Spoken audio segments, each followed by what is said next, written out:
राधे राधे मेरे प्यारे भाइयों बहनों माताओं व बंधुओं, चैनल में आपका स्वागत है।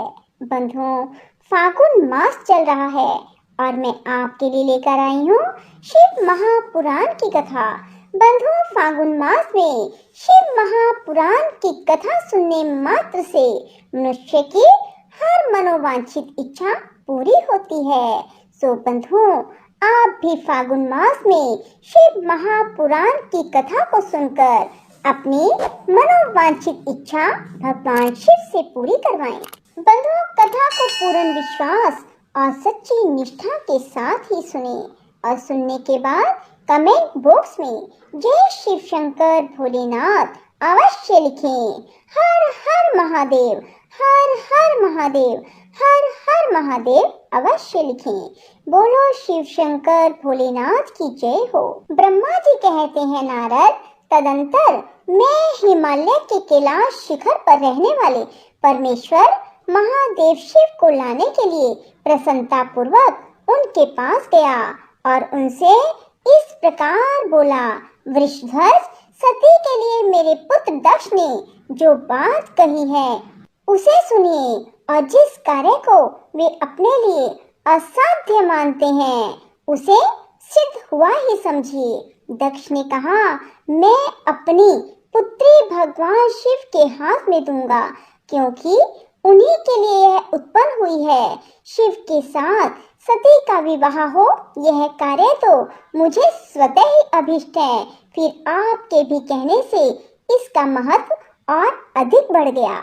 मेरी पुत्री ने स्वयं इसी उद्देश्य से भगवान शिव की आराधना की है और इस समय शिव जी भी मुझसे इसी के विषय में पूछताछ कर रहे हैं। इसलिए मुझे अपनी कन्या अवश्य ही भगवान शिव के हाथ में देनी है। विधाता वे भगवान शंकर शुभ लगन और शुभ मुहूर्त में यहाँ पधारे, उस समय मैं उन्हें शिक्षा के तौर पर अपनी यह पुत्री दूंगा। वृषभध्वज, मुझसे दक्ष ने ऐसी बात कही, अतः आप शुभ मुहूर्त में उनके लिए चलिए और सती को ले आइए। मुने, मेरी यह बात सुनकर भक्त वत्सल रुद्र लौकिक गति का आश्रय ले हंसते हुए मुझसे बोले, संसार की सृष्टि करने वाले ब्रह्मा जी, मैं तुम्हारे और नारद के साथ ही दक्ष के घर चलूंगा। अतः नारद का स्मरण करो, अपने मरीचि आदि मानस पुत्रों को भी बुला लो। विधे, मैं उन सब के साथ दक्ष के निवास स्थान पर चलूंगा। मेरे पार्षद भी मेरे साथ रहेंगे। नारद लोकाचार के निर्वहन में लगे हुए भगवान शिव के इस प्रकार आज्ञा देने पर मैंने तुम्हारा और मरीचि आदि पुत्रों का स्मरण किया। मेरे याद करते ही तुम्हारे साथ मेरे सभी मानस पुत्र मन में आदर की भावना लिए शीघ्र ही वहां आ पहुंचे।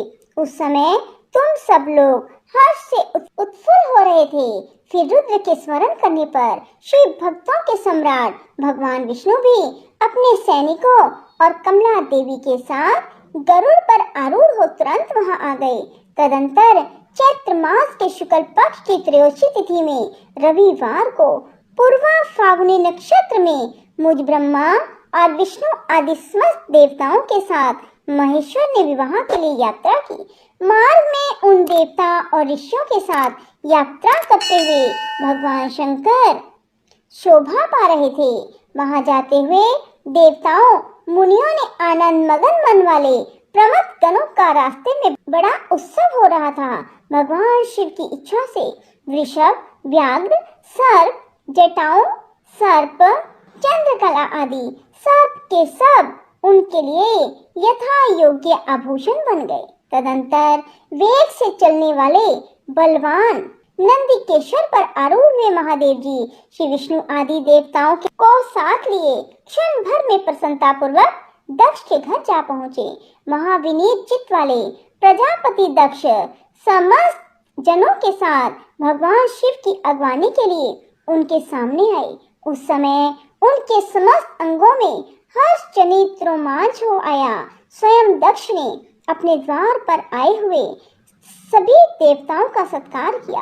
वे सब लोग सुरश्रेष्ठ शिव को बिठाकर उनके पार्श्व भाग में स्वयं भी मुनियों के साथ बैठ गए। इसके बाद दक्ष ने मुनियों सहित समस्त देवताओं की परिक्रमा की और उन सब के साथ भगवान शिव घर के भीतर ले आए। उस समय दक्ष के मन में बड़ी प्रसन्नता थी। उन्होंने सर्वेश्वर शिव को उत्तम आसन देकर स्वयं ही विधि पूर्वक उनका पूजन किया। तत्पश्चात श्री विष्णु का, मेरा, ब्राह्मणों का, देवताओं का और समस्त शिवगणों का भी यथोचित विधि से उत्तम भक्ति भाव के साथ पूजन किया। इस तरह पूजनीय पुरुषों तथा अन्य लोगों सहित उन सब का यथोचित आदर सत्कार करके दक्ष ने मेरे मानस पुत्र मरीचि आदि मुनियों के साथ आवश्यक सलाह की। इसके बाद मेरे पुत्र दक्ष ने मुझ पिता से मेरे चरणों में प्रणाम करके प्रसन्नता पूर्वक कहा, प्रभु आप ही वैवाहिक कार्य कराएं। तब मैं भी हर्ष भरे हृदय से बहुत अच्छा कहकर उठा और सारा कार्य कराने लगा। इसके बाद ग्रहों के बल से युक्त शुभ लगन और मुहूर्त में दक्ष ने हर्ष पूर्वक अपनी पुत्री सती का हाथ भगवान शंकर के हाथ में दे दिया। उस समय हर्ष से भरे हुए भगवान वृषभध्वज ने जो भी वैवाहिक विधि से सुंदरी दक्ष कन्या का परिग्रहण किया। फिर मैंने, श्री हरि ने, तुम तथा अन्य मुनियों ने, देवताओं और प्रमुख गणों ने भगवान शिव को प्रणाम किया और सबने नाना प्रकार की स्तुतियों द्वारा उन्हें संतुष्ट किया। उस समय नाच नाच के महान उत्सव मनाया गया। समस्त देवताओं और मुनियों को बड़ा आनंद प्राप्त हुआ। भगवान शिव के लिए कन्यादान करके मेरे पुत्र दक्ष कृतार्थ हो गए। शिवा और शिव प्रसन्न हुए तथा सारा संसार मंगल का निकेतन बन गया। बोलो शिव शंकर भोलेनाथ की जय हो। राधे राधे, जय श्री कृष्णा। बंधुओं, यदि आपको हमारी वीडियो पसंद आए तो इसे लाइक करें और शेयर भी जरूर करें। धन्यवाद।